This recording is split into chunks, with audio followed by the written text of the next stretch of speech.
मी doctor Anil Thackeray, सेवानिवृत्त कीटकशास्त्रज्ञ व प्राचार्य पोटे PR पोटे कृषी महाविद्यालय अमरावती।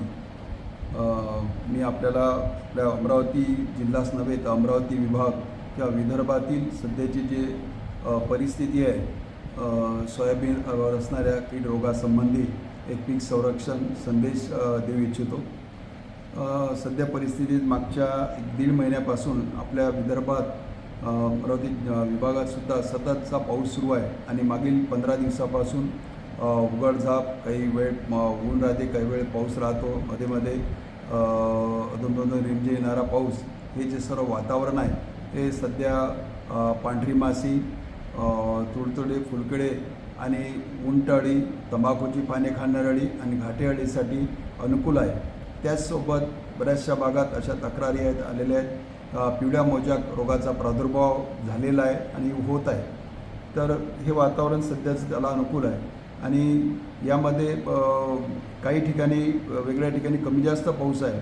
पावसाची 4 ते 7 दिवस उघाड गेल्यानंतर जर पाऊस आला तर त्या ठिकाणी स्पोडोप्टेरा, ज्याला तंबाखूची पाने खाणारी अळी म्हणतो, त्याचा प्रादुर्भाव वाढतो आणि पावसानंतर जर काही उघाड गेली तर 5 दिवसाची 8 दिवसाची त्या ठिकाणी उंटअळीचा प्रादुर्भाव वाढतो।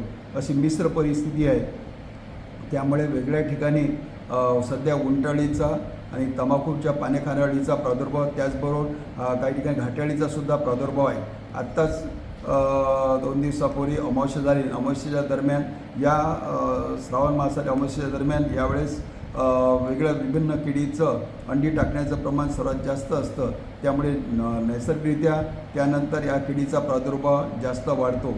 म्हणून या तंबाखूची पाने खाणारी, उंटअळी किंवा घाटेअळी या तिन्ही किडीपासून, कारण या तिन्ही कळी फुलाचं, शेंगाचं या दोन्हीला नुकसान पोहोचवतात। फुलाची गळ होणे, शेंगाला छिद्र पाडणे, शेंगाची गळ होणे या प्रकारचा उपद्रव होतो। तसेच 1 महिन्याच्या पेरणीनंतर 1 महिन्याच्या आत जर व्यवस्थित बीज प्रक्रिया केली नाही, चांगल्या रसायनाची, चांगल्या योग्य मात्रेमध्ये बीज प्रक्रिया केली नाही तर 1 महिन्याच्या आतच येलो मोजाक म्हणजे पिवळा मोजाक रोगाचा प्रादुर्भाव होतो। तो प्रादुर्भाव झाला तर झाडाला फुलंच येत नाही, नंतर शेंगा धरत नाही। जर 1 महिन्यानंतर पुढे जर प्रादुर्भाव झाला तर त्यामध्ये 50-60%, 40% अशा प्रकारचं नुकसान होऊ शकतं। त्याला जर व्यवस्थित बीज प्रक्रिया केली, आता तो पिरियड बीज प्रक्रिया निघून गेला आहे, पण तरी आपल्या माहितीसाठी जे चूक झाली ती पुढे होऊ नये त्याकरता अनेक बीज प्रक्रिया आहेत। त्यापैकी सर्वात चांगलं रामबाण औषध जे आहे अझोझायस्ट्रोबिन 11.25% अधिक थायोफिनेट मिथाईल 2.5% अधिक थायोमिथोक्झाम 25% FS हे कंबाईन म्हणजे संयुक्त 2 बुरशीनाशक आणि कीटकनाशक असलेलं आहे, जे बाजारात इलेक्ट्रॉन किंवा वार्डन किंवा अनेक नावानं उपलब्ध आहे। त्याचा डोस, त्याची मात्रा 10 मिली प्रति किलो याप्रमाणे जर बीज प्रक्रिया केली आणि नंतर पेरणीच्या दिवशी ट्रायकोडर्मा व्हिरिडी 5 ग्रॅम पावडरमध्ये असेल तर, लिक्विड फॉर्म असेल तर 10 मिली प्रति किलो, त्याचसोबत rhizobium culture 25 gram, TSP 25 gram या प्रकारे जर बीज प्रक्रिया केली तर 1 महिना शक्तीसुद्धा वाढते 15 ते 20% आणि झाडाची वाढसुद्धा चांगल्या प्रकारे होते आणि 1 महिन्यापर्यंत खोड माशीचा प्रादुर्भाव येत नाही। त्या ठिकाणी पिवळा मोजाक, हिरवा मोजाक, पिवळा मोजाक हा पांढऱ्या माशीच्या प्रादुर्भावामुळे होतो आणि हिरवा मोजाक माव्याच्या प्रादुर्भावामुळे होतो। काही व्हेरायटीज जसे असावी त्यासुद्धा फार त्याला बळी पडणाऱ्या आहेत, त्यामुळे त्याच्यावर हिरवा मोजाकचा प्रादुर्भाव होत असतो। आणि त्यानंतर आताचं असणारं वातावरण जे अनुकूल आहे त्या वातावरणात पांढऱ्या माशीचा प्रादुर्भाव सध्याचं अनुकूल वातावरण आहे, त्यामुळे सुद्धा बऱ्याच ठिकाणी पिवळा मोजाक रोगाचा प्रादुर्भाव झालेला होत आहे।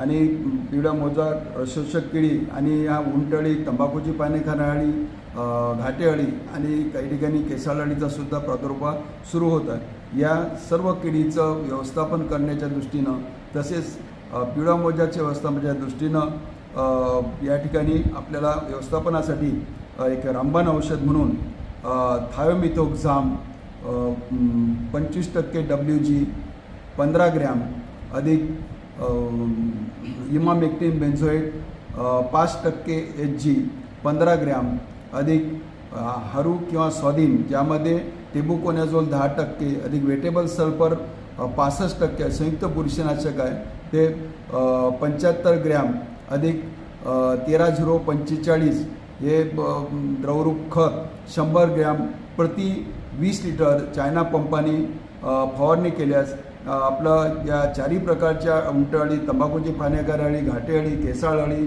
रसशोषक किडी आणि पिवळा मोजाकला सुद्धा रोकथाम होऊ शकते आणि शेंगा चांगल्या भरण्याचं, दाणे भरण्याचं प्रमाण आपलं वाढू शकते.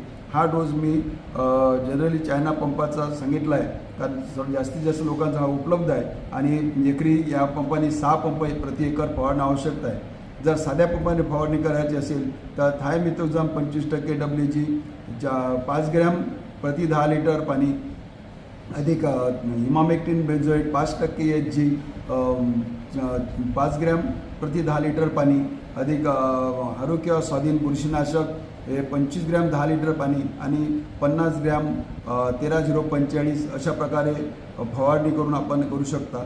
त्याला दुसरा पर्याय म्हणून अगोदर मारली असेल तर पर्याय म्हणून इंडोक्झाकार 15.8% EC अवान किंवा वेगळ्या नावावर उपलब्ध आहे. तो चायना पंपानं मारायचा असेल एका पंपाला 30 मिली अधिक थायमिथोक्झाम 15 ग्रॅम अधिक हरू किंवा स्वाधीन बुरशीनाशक संयुक्त बुरशीनाशक 75 ग्रॅम अधिक 13-0-45 हे खत द्रवरूप खत 100 ग्रॅम प्रति पंप किंवा साध्या पंपानं नॅपसॅक पंपानं मारायचं असेल तर इंडोक्झाकार 15.8% EC 10 मिली प्रति 10 लिटर पाणी अधिक थायमिथोक्झाम 25% WG हे 5 ग्रॅम प्रति 10 लिटर पाणी, हरू किंवा स्वाधीन 25 ग्रॅम प्रति 10 लिटर पाणी आणि 13-0-45 50 ग्रॅम प्रति 10 लिटर पाणी याप्रमाणे आपण फवारणी केली तर आपलं या सर्व असणाऱ्या सध्याचे असणाऱ्या सर्व